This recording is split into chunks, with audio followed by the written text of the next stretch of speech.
좋습니다. 이런 분위기 좋아요. 그 하이자님께서 예술과 과학의 그 차이를 명쾌하게 해주실 거라고 했는데 명쾌하지 않습니다. 어렵습니다. 앞에 있는 그림은 저 화가 이면균 화백께서 어린 시절 외갓집을 떠올리면서 그린 그림입니다. 보통 이제 유명한 화가들의 작품들이 1000억 정도까지 하고요. 싼 거는 뭐 몇백억도 하고, 그다음에 우리나라 화가들 중에서도 수십억 하는 화가들이 계시는데 저는 아직 수십억까지는 아니고요. 수십만 원. 혹시 관심 있으면 연락하시기 바랍니다.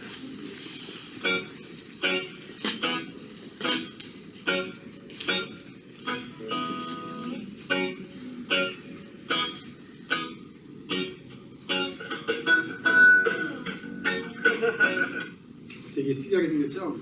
이건 NPR이라고 그래서 미국의 우리나라 KBS 방송국 같은데요. NPR이 뭐냐면 National Public Radio Station의 약자인데 여기서 이 조그만 콘서트를 하는 사람들은 굉장한 영예를 얻습니다. 그러니까 미국의 전역을 다 방송이 되는 방송국이에요. 그러다 보니까 아주 유명한 사람인데 조금만 올 수 있는 사람들, 오케스트라 이런 사람 못 오니까 여기서 공연한 사람이 우리나라 사람으로는 이 사람들이 최초예요. 재미난 것은 이 사람들이 우리나라의 남도 민요가락을 정식으로 공부한 사람들이에요. 그래서 이수자들인데도 불구하고 이런 특이한 복장으로 허리개를 막 뒤집어 쓰고 남녀 복장을 했습니다.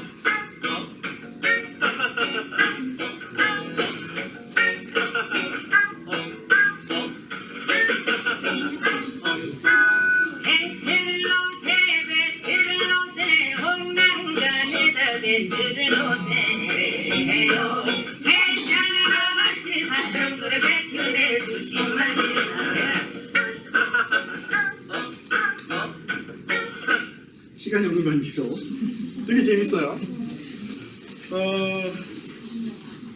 그런데 제가 이걸 여러분한테 환영곡으로 준비를 했는데 왜 했냐면 두 가지 이유가 있습니다. 하나는 지금까지는 민요를 하면 대부분 한복을 입고 부채 하나 들고서 옆에서 장구를 쳐주면 했습니다. 근데 지금 베트를로세 베트를로세 하는 거는 똑같아.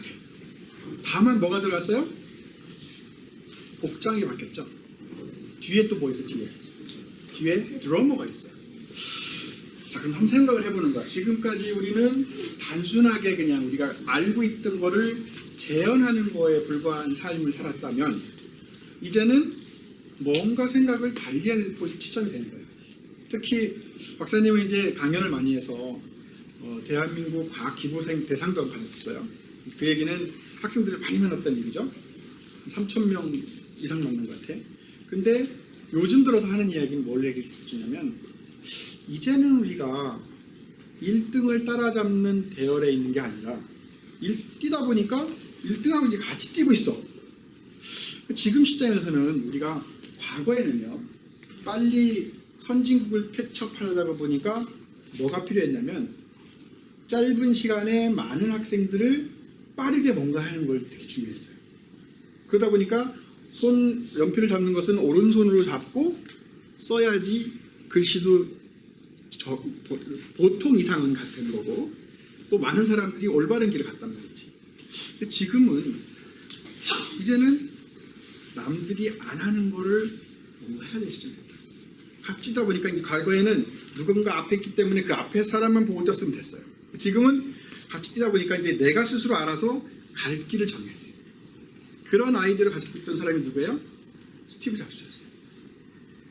남들은 프로그램만 개발했었는데 잡스는 뭐를 생각했어요? 디자인을 생각했어요.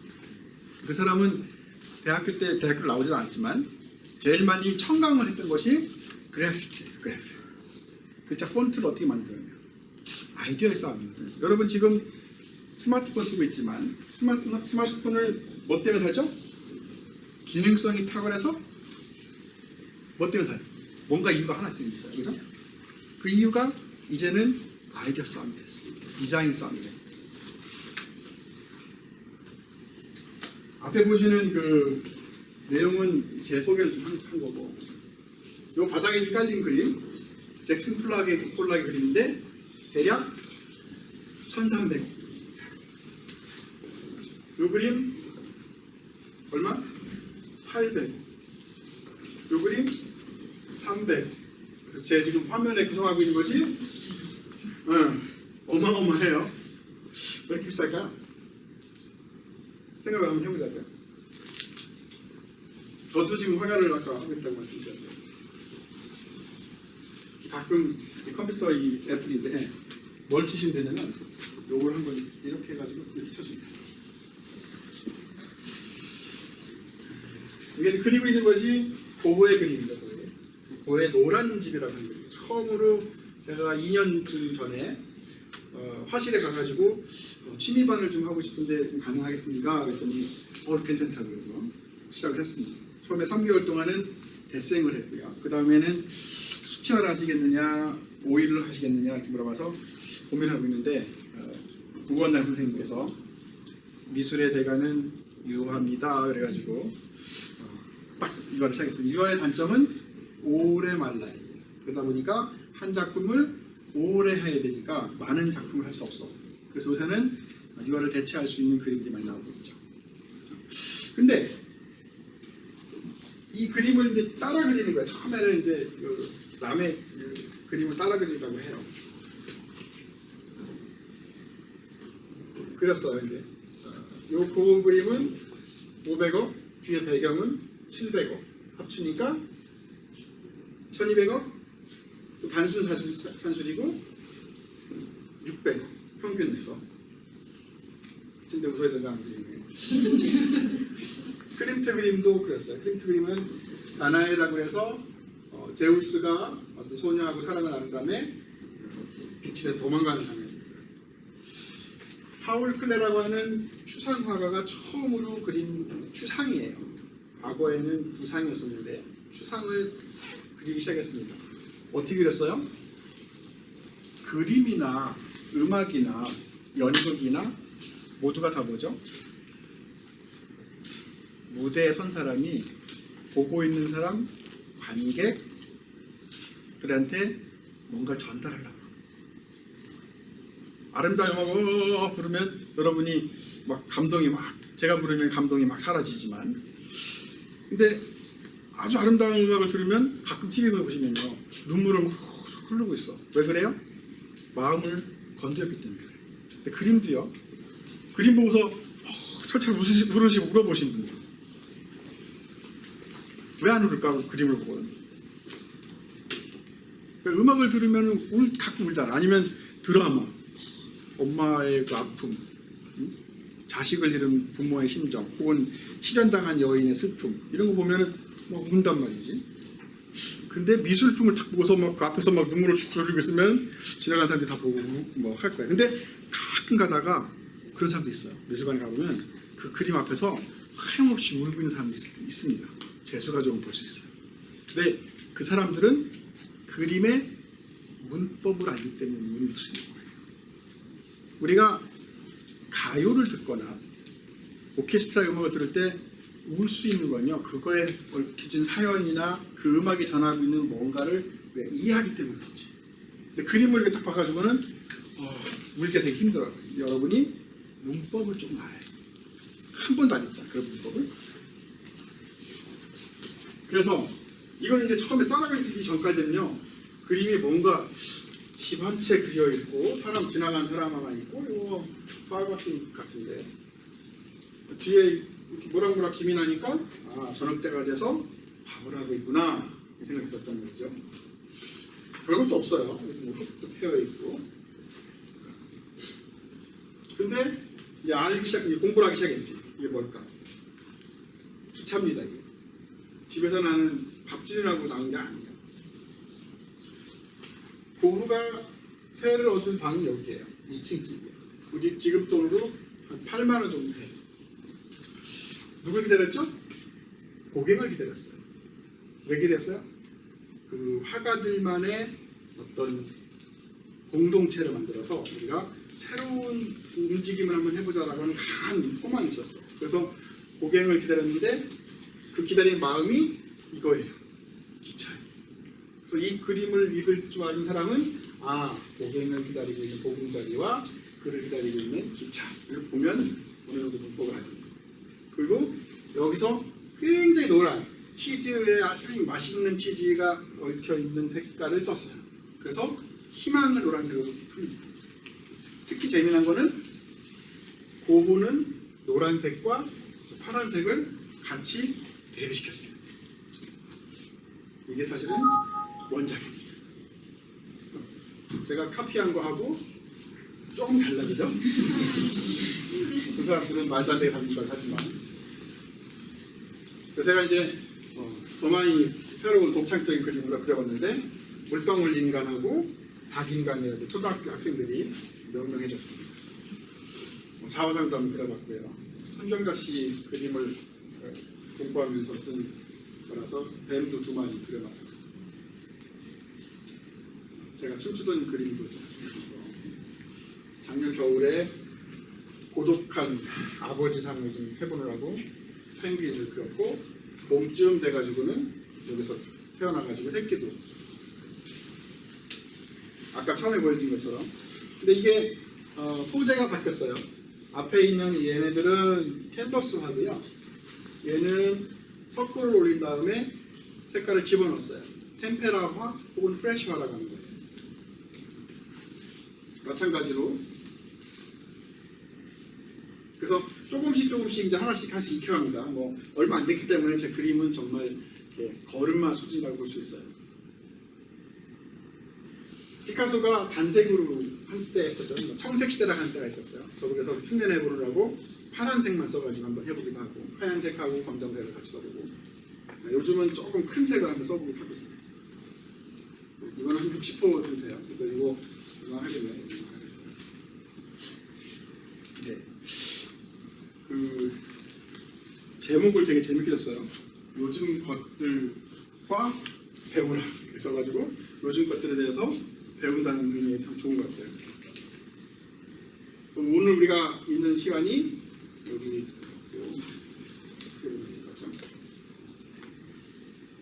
간단하게 저희가 이제 속해서 있는 데가 벽돌한장이라는 단체예요. 그러니까 이제 연구 단지에서 박사님들 모여가지고 사람들한테 강연을 많이 해줍니다.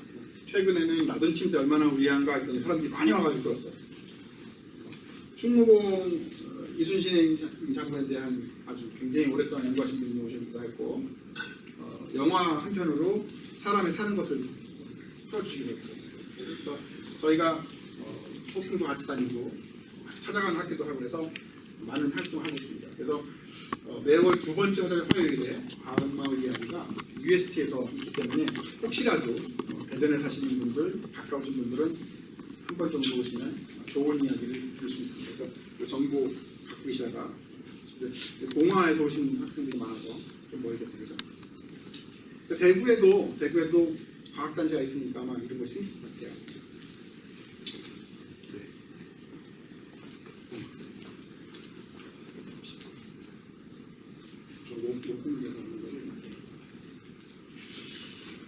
네, 오신 분들을 제가 보니까 공화의 고등학교에서 다녔고요. 초등학교에서 그다음에 고등학교 한 30명 왔고 일반이 또 많이 오셨어요. 물론 여기에 있는 거는 구분이 안 돼가지고 초등학생인데 있을지도 모릅니다. 제가 그냥 그 명단만 보고 있기 때문에 그래서 모두 환영하고요. 반갑습니다. 저한테 이렇게 왔어요. 그 주제를 과학과 예술로 해달라고. 근데 예술이라고 하는 범주가 너무 크기 때문에 음악을 할 수도 있고 미술을 할 수도 있고 근데 제가 마침 그림을 그리고 있어서 그냥 그림으로 오늘은 초점을 맞춰서 할게요. 뒤쪽에 AI하고 음악에 관련돼서 조금 들어가니까 그거 약간 참조하시면 될 것 같고. 네, 그래서 과학자로 제가 이제 활동을 많이 하고 있는데 최근에 이제 의과학 산책이라는 책을 한 권 써가지고 또 있고요. 그다음에 계속해서 16년, 17년, 18년 여기 과학 그 강의하시는 분들한테 또 강의하는 방법도 제가 또 소개도 하고 그랬었습니다. 그래서 TV에도 잠깐 나가고요. 한중일 의장, 뭐 ISO 회의, 그래서 표준적으로는 제가 일을 좀 하고 있고요. 아까 냈던 책. 이렇게 외국에 나가서 그 국제 표준 회의를 하면 굉장히 피곤합니다. 하루 종일 회의를 하기 때문에. 아침마다 제가 한 500분 정도한테 그 카카오톡으로 그림 읽기를 보내드리고 있어요. 그래서 이번 주는 세잔을 시작을 했고 지난주는 프리다 칼로라고 하는 멕시코 국민 화가를 했는데 그림 이야기만 하면 재미없어요. 그래서 그림에 관련된 그 화가의 뒷이야기, 왜 그런 그림을 그렸는지 이런 이야기를 하고 있죠. 그래서 예술과 과학 떠오른 사람이 딱 누가 있어요? 누구 있을까? 예술과 과학 그러면 미술과 특히 미술관 중에서 과학하면 떠오르는 사람이 맞아요. 다빈치. 레오나르도 다빈치 있어요. 자, 다빈치 있죠? 네, 그 사람이 꽤 오래된 전입니다. 르네상스의 3대 몬스터죠. 3대 지니어스, 천재라고 돼요. 미켈란젤로, 맞았어. 라팔로, 다빈치 이렇게 세 명입니다. 미켈란젤로는 원래는 그림 그린 사람이 아니고 석공이었어요. 왜냐하면 어렸을 때 그 유모 집이 망해서 유모네 집에 가서 컸는데 유모의 남편 직업이 석공이었어요. 그래서 우리나라의 맹모 삼천지교가 거기에서 똑같이 발생을 합니다. 그래서 어렸을 때 뭐 갖고 놀아요? 정하고 망치를 갖고 놀면서 거의 그 돌을 찰흙 주무르듯이 주물렀어요. 그래서 미켈란젤로는 그렇게 얘기하죠. 그냥 필요 없는 것만 떼어내면 조각상이 된다. 천재들이 하는 말은 무섭습니다. 그래서 정말로 그 운동을 잘하는 감독들 밑에 선수로 있는 사람들이 잘 힘들대요. 왜냐면 감독들이 정말 잘했던 사람이라면 자기는 하나도 안 힘들었어. 조금만 달려가면 10초대로 막 뛰는 거야, 축구 선수가. 근데 보통 사람들은 11초 뛰기 되게 어렵거든요. 왜 그걸 못 뛰어? 쉬운데. 이러는 거죠. 여하간 미켈란젤로는 돌을 주무르는 사람인데 왜 나한테 그림을 그리게 해? 막 이러면서 굉장히 싫어했다고 그래요. 그 천지창조 그림 알죠? 그걸 그리면서도 엄청나게 그래서 미켈란젤로 요새 나오는 그 알뜰신잡인가 이런 데 보면 뭐 미켈란젤로의 밥 그래가지고 그 사람이 늘 먹었던 밥 스타일도 나오고 뭐 그러더라고. 여하간 딱 지나가 볼까요? 우리가 누구야? 모나리자 그림을 많이 보잖아요. 모나리자가 방금 전에 우리 봤잖아. 뭔가 쓰고 있어요. 본 사람.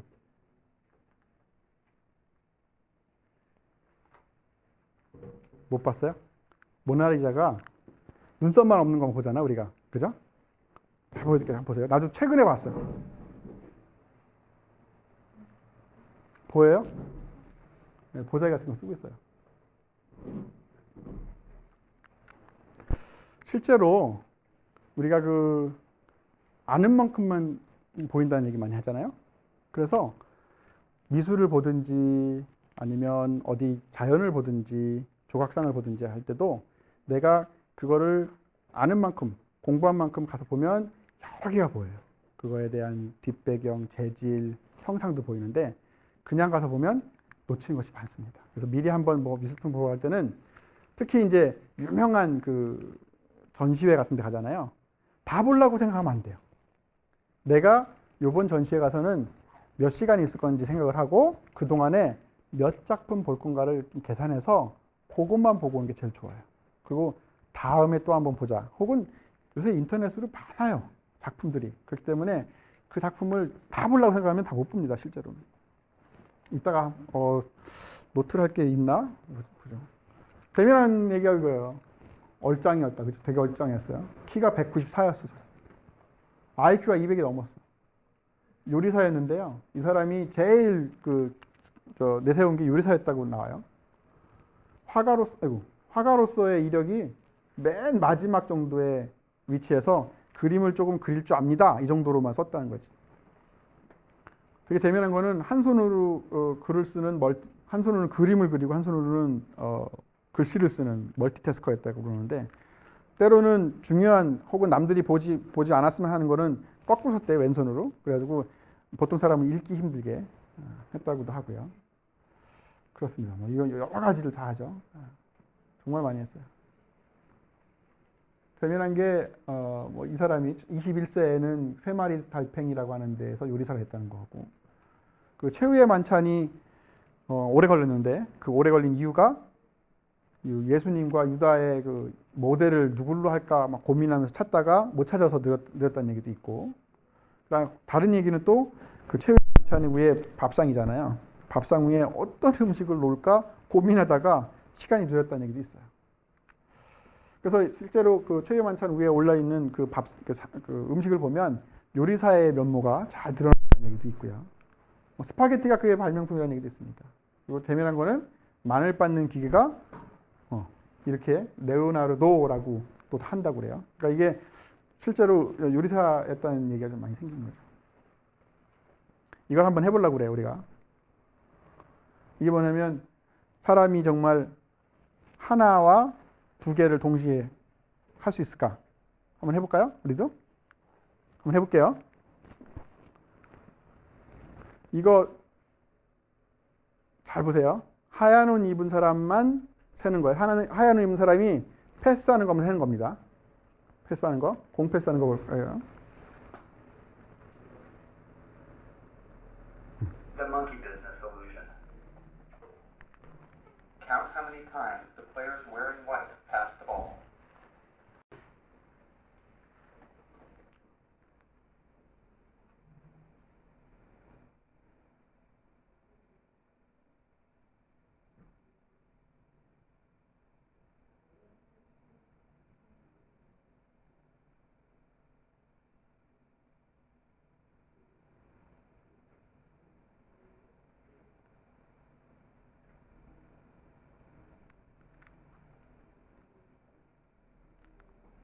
네. 다른 비디오는 본 사람이 많아가지고 오늘은 단도직입적으로 2를 보여드리고 있는 거예요. 몇 번 패스했는지 했어요? 13번 정도 했다. 13번, 하나, 두 명. 14번. 14번 패스했다. 없고, 15번. 하나, 둘, 셋. 16번 했다. 16번이 제일 많고요. 17번 했다. 네. 17번. 상상력이 없으시네. 때로는 상상력으로 17번도 하는데. 근데 중간에 뭐가 나타났죠? 고릴라 나타났어, 고릴라. 그죠? 고릴라 못 보는 사람. 이 보통 영재고등학교나 과학고등학교 카이스트 학생들 보여주면요. 한 40%에서 50%가 이걸 못 봐요. 고릴라를 못 봅니다. 왜냐면 열심히 세기 때문에. 집중력이 뛰어나서 그래요. 고릴라 못 보신 분? 집중력이 뛰어나신 분. 어머니 뛰어나시고, 둘, 4명. 자, 근데 또 뭔가 바뀐 게 있어. 뭐가 바뀌었죠? 누가 얘기했어요? 커튼의 색깔이 뭐에서 뭘로 바뀌었지? 빨간색, 오렌지색으로 바뀌었어요. 오케이. 또 하나 더 있어. 맞았어. 저 답은 내가 이거 한 2,000명 이상 보여줬는데 거의 10명도 안 돼요. 검은 옷 입은 사람이 한번 보세요. The correct answer is 16 passes. Did you spot the gorilla? For people who haven't seen or heard about a video like this before, about half missed the gorilla. If you knew about the gorilla, you probably saw it. But did you notice the curtain changing color for the player on the black team leading the game? Let's rewind and watch it again.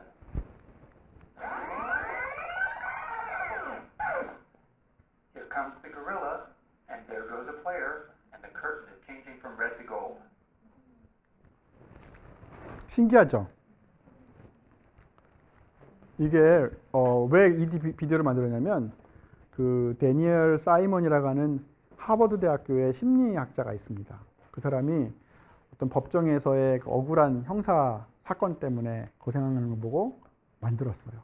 사람이 어떤 거에 굉장히 집중을 하고 있으면 주변 시야가 안 보인다. 그래서 우리가 보고 있다고 생각하지만 보지 못한다. 라는 것을 직접 읽혀준 거예요.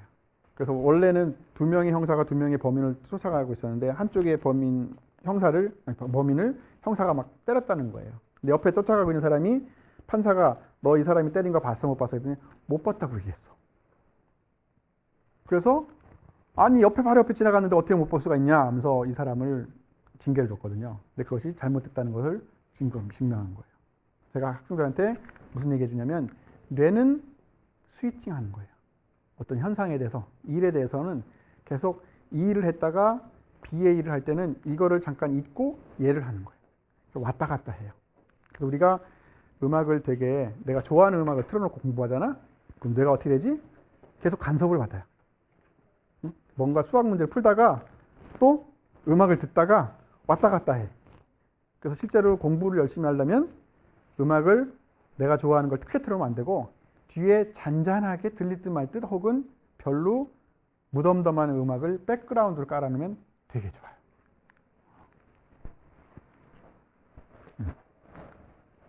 이거는 원이니까. 그래서 책도 있어요.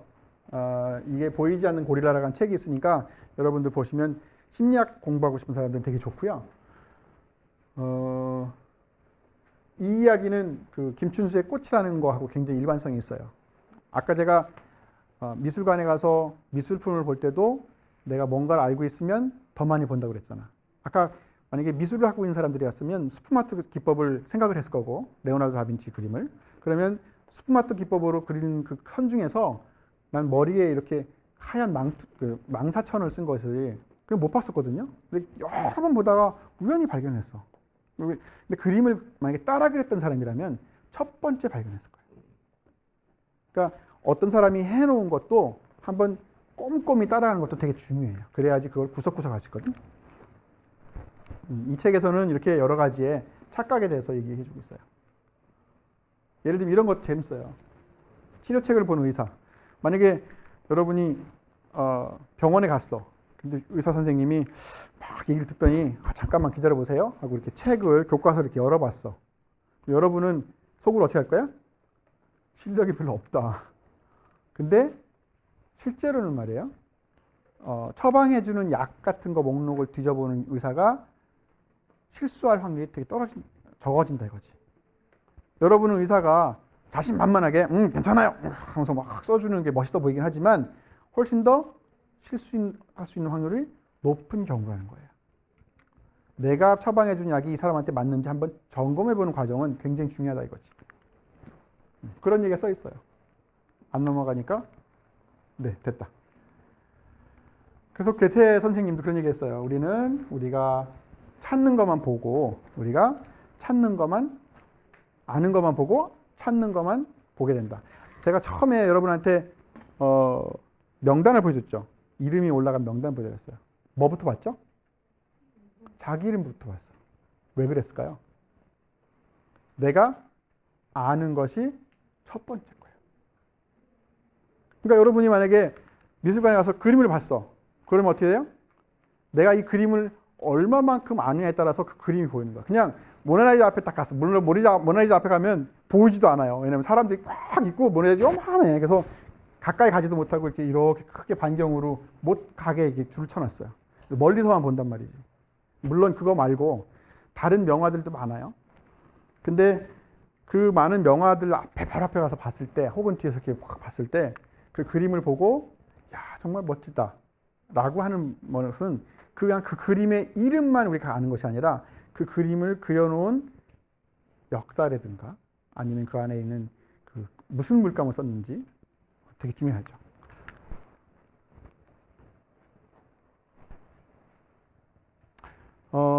다빈치가 한 것 중에 되게 또 특이한 것 중에 하나가 해부학을 직접 많이 해서 책도 잘 만들어 놨기 때문에 지금도 다빈치의 이 해부학 이야기는 되게 중요하다고 생각이 들고요. 이런 뭐 화석의 정체 이런 것까지도 신경을 썼어요. 다빈치가. 되게 재밌어요.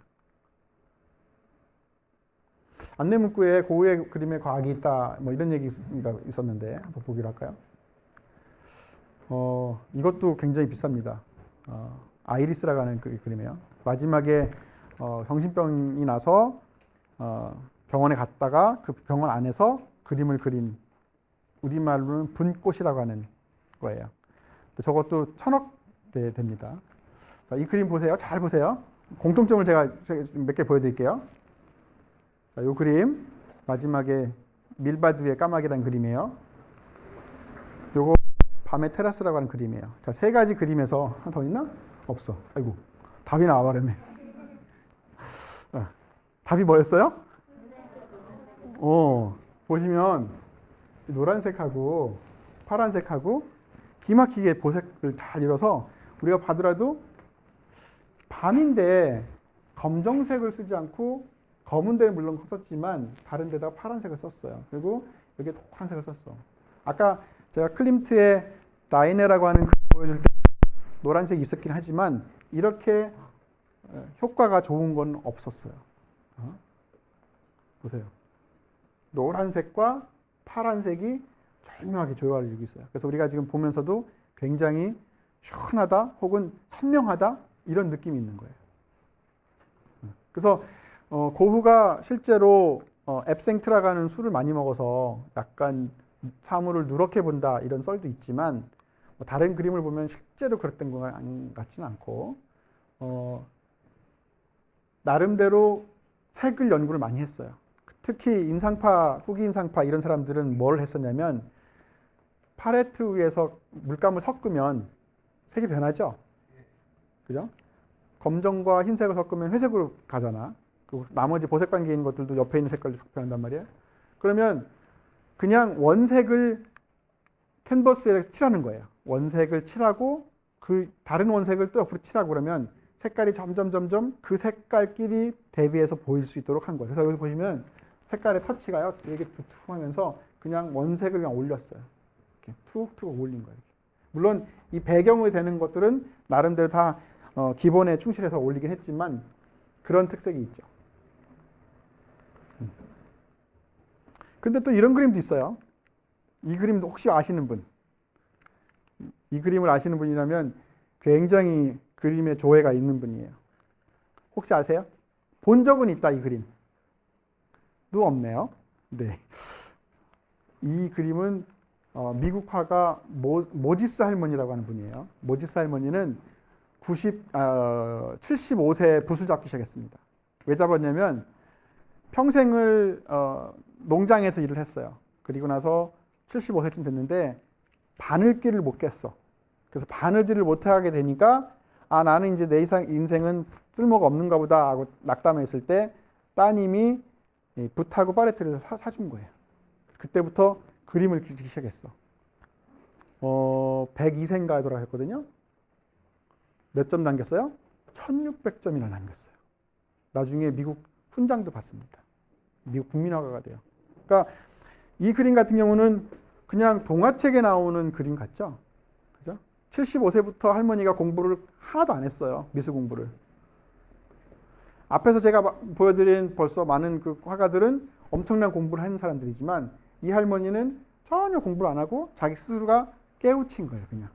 근데도 엄청난 화가가 됩니다. 지금도 이 할머니의 이 보면 슈가링 오프라고 되어 있죠. 이건 마을 축제인가 그럴 거예요, 마을 축제. 그냥 정겨운 거예요. 미국 사람들의 그 어렸을 때의 향수를 자극하는 거죠. 우리가 그림 이야기를 하면서 인지 심리라는 학문을 떠올리지 않을 수가 없어요. 인지 심리라는 것은 뭐냐면 2016년도 노벨 경제학상을 받은 것이 뭐였냐면 경제 이론에다가 심리학 이론을 결부시킨 최초의 상이었었어요. 과거에는 경제학 그러면 문과의 수학이라고 했었어. 그런데 거기에 인지, 사람의 마음 상태를 더한 거예요. 근데 그게 되게 중요하다고 생각이 드는 거야. 상을 준 사람들이. 왜 그랬냐면 우리가 여러분 방학하면 뭐부터 하죠? 방학 첫날 뭐 해요? 대부분.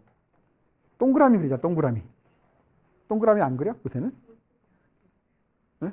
동그라미 그려서 몇 시에 일어나고 몇 시부터 뭐 하고 취침은 몇 시하고 하잖아. 자, 그거를 계획자의 마음이라고 그래요.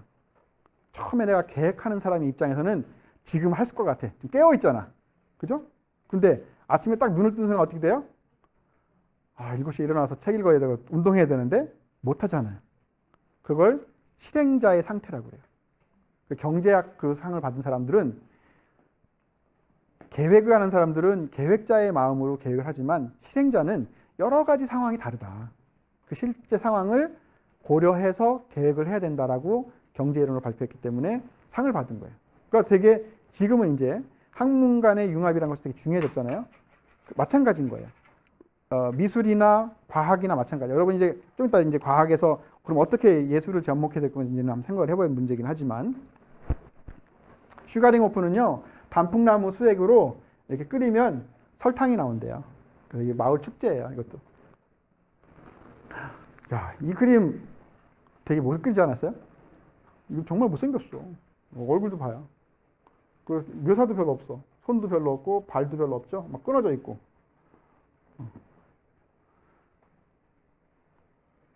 이거 어마어마한 그림이거든요. 이것도. 여기 있죠. 화가 이름. 네. 이 사람은 뭐라 했냐면 이 사람도 인상파예요. 인상파기 때문에 순간적으로 딱 보는 그 그림 느낌을 화폭에다 옮긴 거야. 그러다 보니까 금방 본 거를 다 기억할 수 있어? 없어요? 없어. 그러다 보니까 순간적으로 본 느낌만 그린 거예요. 그리고 또 하나 특징이 뭐예요? 새카만 선을 썼어. 초등학교 때 그 검은색으로 이렇게 윤곽선 그리고서 그 안에다 색칠하면 선생님이 막 혼냈거든요. 근데 유명한 화가 중에 실제 그렇게 하는 사람이 있었어요. 이거는요? 되게 그림이죠? 쇠라가 평생 동안 몇 점이나 남겼을까요? 아세요? 총 6점 남겼어요. 6점. 근데 6점을 남기면서 연습한 것이 수백 장은 돼. 수백 점이 연습이에요. 그리고 실제로 굉장히 큽니다. 이 그림이. 큰 그림을 6개밖에 못 남기긴 했지만 아까 고흐처럼 색을 툭툭 입힌 거에 달리 이 사람은 점으로 찍었어요. 그러니까 점묘화의 시작입니다. 그래서 이 점들이 모여가지고 하나의 색깔을 이룰 수 있도록 한 거예요. 그러니까 이 사람은 소위 말하는 컴퓨터에서 픽셀의 개념을 아는 거예요. 이거 되게 유명한 그림이에요. 파이프를 그려놓고 이것은 파이프가 아니다 그랬어. 자, 인지적으로요. 우리 보통 실험을 할 때요. 사람들한테 헷갈리게 하기 위해서 빨강이라고 해놓고 파란색을 글씨를 주고 파랑 그래놓고 빨간색 글씨를 주면서 계속 나타나게 하는 그 실험이 있어요. 빨강이 빨강색으로 뚜렷했을 때만 버튼을 누르시오. 그러면 그게 사람이 얼마나 각성해서 잘 하고 있는지를 점검해요. 근데 빨강이라고 쓰여 있는데 파란색으로 나타나면 잘못된 거잖아요. 그죠? 그래서 그런 거 하는데 마치 그런 거예요. 파이프를 그려놓고 파이프가 아니라고 한 것은 사람들한테 도전을 한 거예요. 인지적으로. 뒷상에 그 변기 갖다 놓고 이것은 샘이다 라고 하는 것 같아요. 어떤 새로운 고정관념. 우리가 변기는 소변을 받는 그릇이지만 그걸 가지고 샘이라고 한 것은 거대한 인식 전환이 있었던 거예요. 좀 어렵죠? 통찰이라는 것도 되게 재밌어요. 계란을 보고 그리면서 새를 그리고 있어. 이 사람은 뭘 본 거예요? 미래를 본 거예요. 미래를. 이거 굉장히 비싼 그림입니다. 2천억이 넘을 거예요. 나 왜 이렇게 비싼지도 몰라겠어. 근데 베이컨이 그린 프로이트의 3가지 습작이라는 거예요. 이 프로이트라는 사람을 앉혀놓고서 프로이트도 화가입니다. 프로이트가 그 독일의 정신분석가 있죠? 그 사람 외손자가 또 프로이트예요. 근데 이것도 보면 얼굴을 돌렸어. 그래서 순간적으로 이렇게 돌린 거를 그 과정을 그린 거예요. 근데 지금까지 이 사람이 나오기 전까지는 그림의 이 과정을 그린 거 없었거든요. 그래서 실제로 여기 확대해서 보면요. 그림이 다 뭐랄까 뭉개져 있는 그림이에요.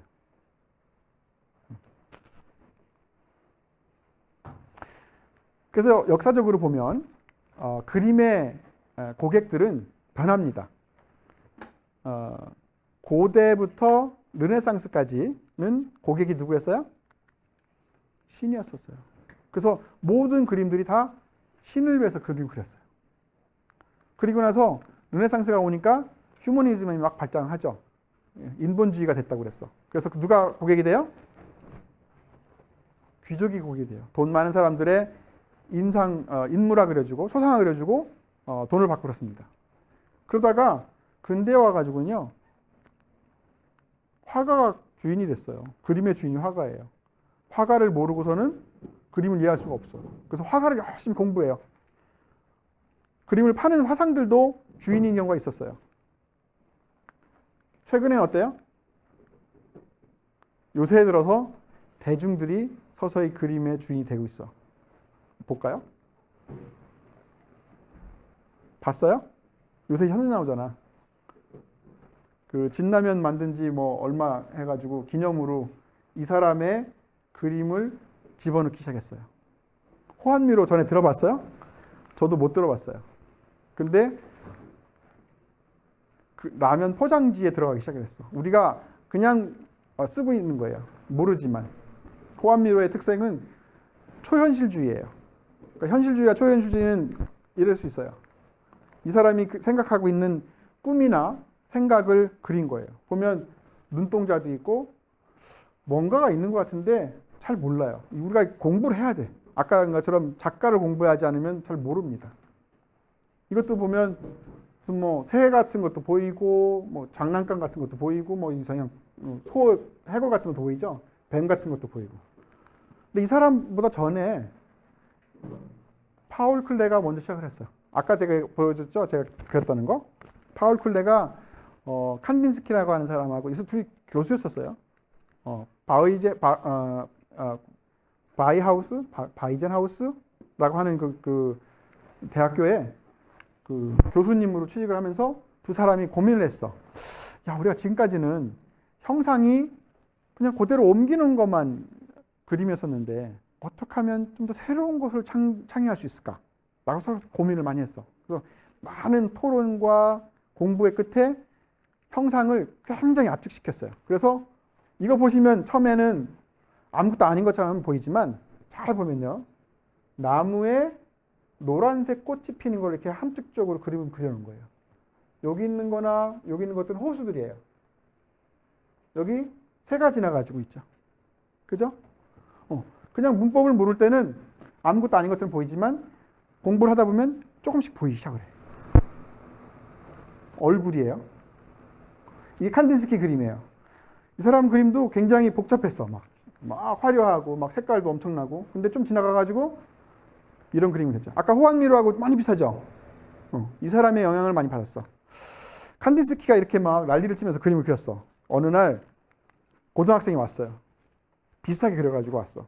선생님, 저도 선생님의 영향을 받아서 그림을 그렸습니다. 어떻습니까? 하하하 그랬더니 뭐라 그랬어요? 그거는 그림이 아니다 그랬어. 그림이 아니라 단순한 장식품이라고 그랬어. 되게 중요한 거예요. 왜 중요하냐면 그림 속에 사람의 생각이 들어있지 않기 때문에 단순한 장식품이라고 그랬어요. 되게 유명한 그림이에요. 생일날이라고 하는 샤갈의 그림이죠. 사람들이 지나가면 웃었어. 허허, 사람이 날아다니네. 샤갈이 뭐라고 그랬어요? 화가는 날아다니는 사람도 그릴 수 있어야 된다고 그랬어요. 아니면 사람이 날아가게도 그려야지 화가라고 그랬어. 여러분은 그림을 그리려고 할 때 한번 생각을 해봐요. 내가 오늘 굉장히 고독해, 외로워, 힘들어. 그걸 그림으로 그리고 싶어. 한 번도 생각 안 해봤잖아요. 추상명사를 그림으로 그린다는 거. 고독을 그리려면 뭘 그림을 그릴 수 있을까? 고독을 뭘로 할 수 있을 것 같아? 외로워 내가 지금. 그냥 아무것도 없는 순간에 뭐 하나 있는 거? 그럴 수도 있어, 그죠? 외로움을 딱 점 하나 찍어놓고 고독이라고 할 수 있어요. 맞아요. 그런 철학이 들어가요. 근데 그림에 갖춰야 되는 것 중에 하나가 형과 형태와 선과 점 그리고 색도 있잖아요. 구성도 있단 말이야. 그런 것이 되게 중요해. 이제 이거 뭐예요? 또 유명한 그림이죠. 빨간색과 초록색을 많이 썼어요. 샤갈은. 누구 거예요? 네. 우리나라 작가 중에서 이중섭이죠.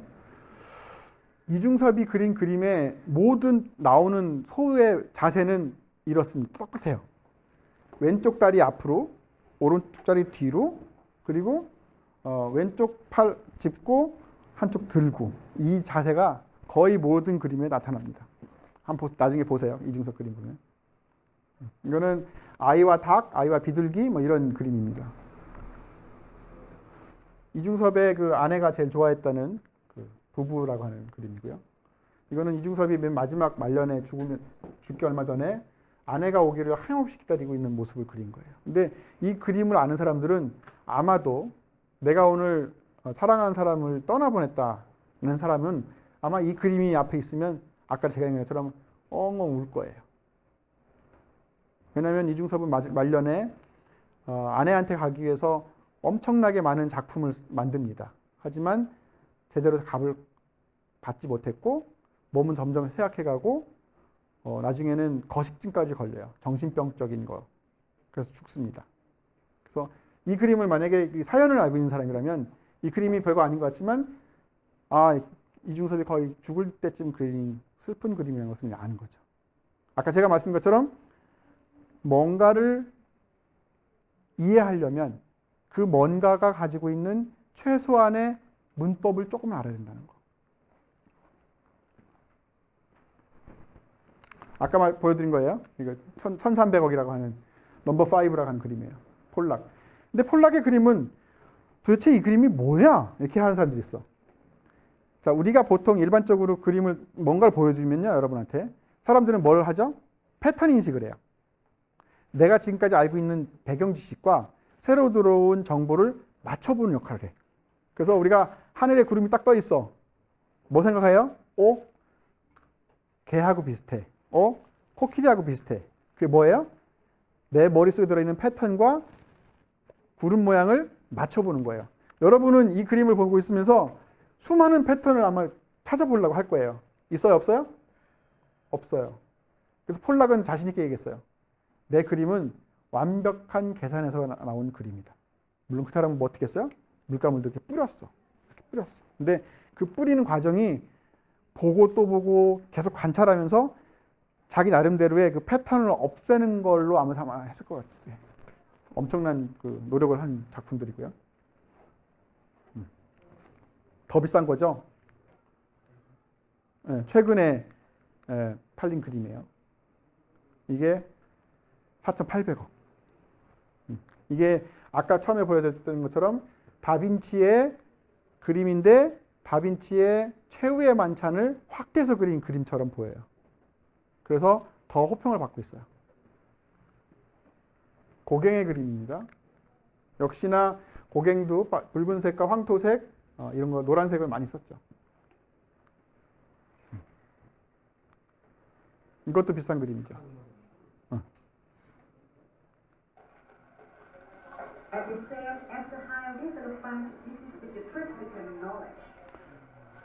코끼리가 그림을 그려요. 시간이 다 됐네. 안 나오네. 조금만 볼게요.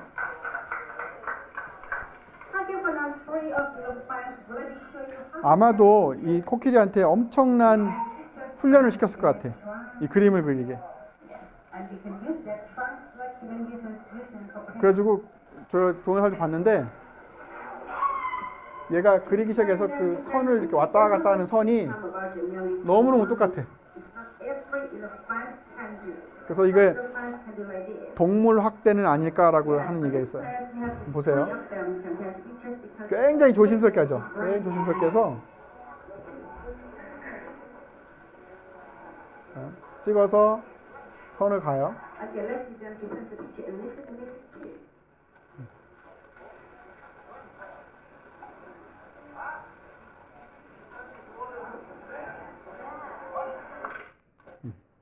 이렇게 그렸어요.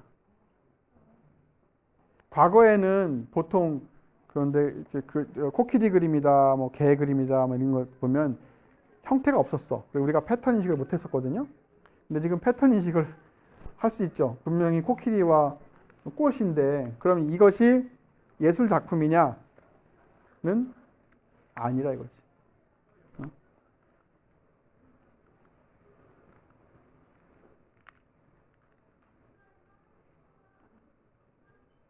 그래서 뭐 이런 이유 때문에 예술 작품은 비싸진다고 합니다. 근데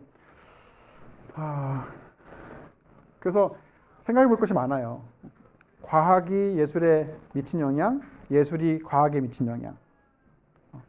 흔히 이거는 많이 성립을 해요.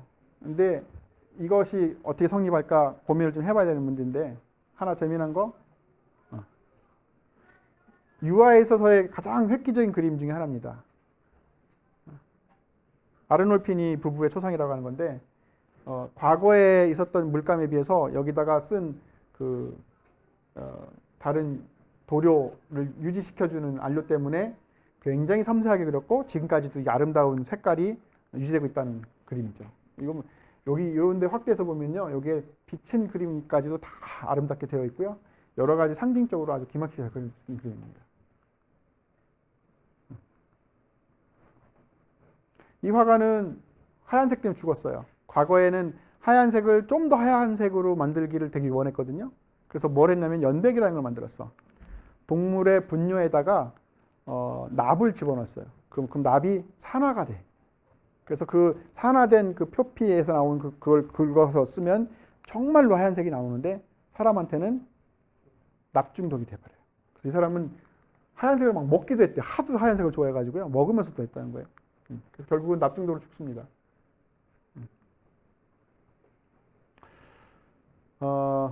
보통 인터넷에서 위대한 과학자 100명 이렇게 치면요, 대부분 누가 나와요? 뉴턴과 아인슈타인이 이렇게 왔다 갔다 합니다. 이렇게. 아인슈타인이 바이올린을 되게 좋아했다는 거 알아요?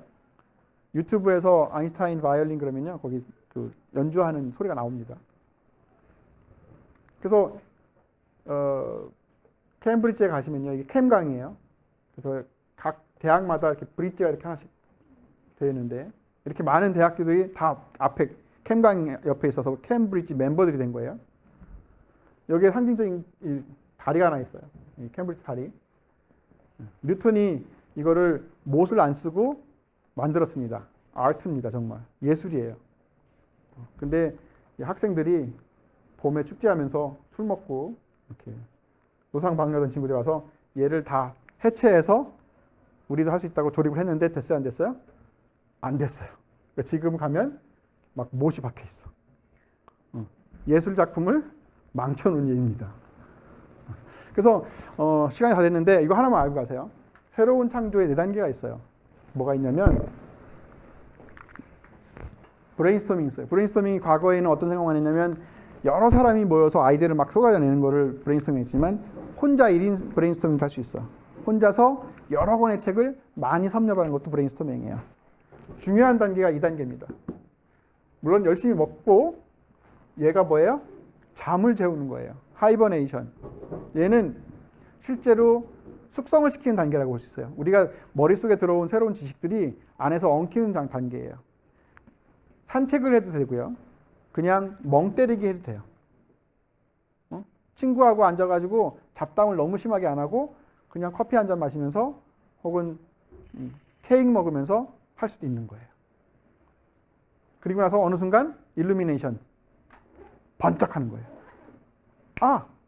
그래서 보통의 시인들이나 그 발명가들은 뭘 합니까? 메모장을 항상 갖고 다녀요. 이때 번쩍하는 걸 써놓기 위해서. 그리고 나서 크리에이션이죠. 뉴턴이 얘를 보고서 번쩍했잖아요. 그 단계는 이전에 엄청나게 지식을 먹었어요. 실험도 하고 공부도 하고. 그리고 나서는 시골에 내려가서 잤습니다. 사과나무 아래서 독서를 하고 있다가 떨어지는 걸 보고 짜잔 한 거예요. 너무 많은데 다른 거는 다 빼고요.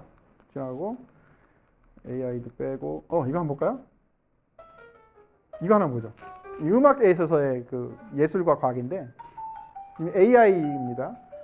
재즈의 묘미는 뭐냐면 앞에서 연주자가 연주를 하면 듣고 그 가락을 그대로 따라서 하거나 변조하는 것이 재즈의 묘미예요.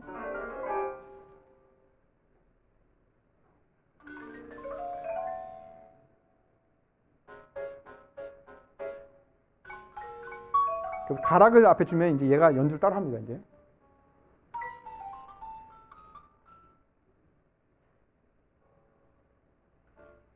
그러면 가락을 주잖아요.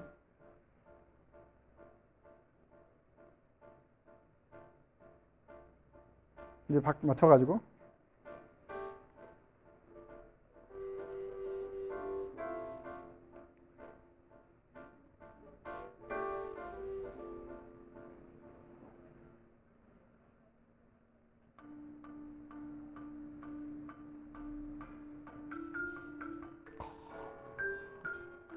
기막히잖아요.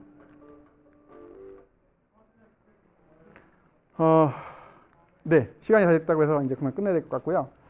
여러분한테 재미가 별로 없죠. 예술과 과학 그러니까 되게 재밌을 것 같지만 사실은 문법 얘기를 해야 돼서 이게 주제가 쉽지 않은 주제예요.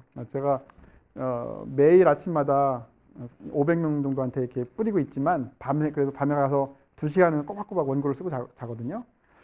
여러분도 어떤 새로운 분야에 접목을 시키거나 융합을 시키려면 그 분야를 공부를 해야 돼요. 그 분야의 문법을 알아야지 여러분의 생각을 집어넣을 수 있고요. 또 여러분하고 다른 사람을 할 때도 그 사람의 문법을 알아야지 대화가 되는 거예요.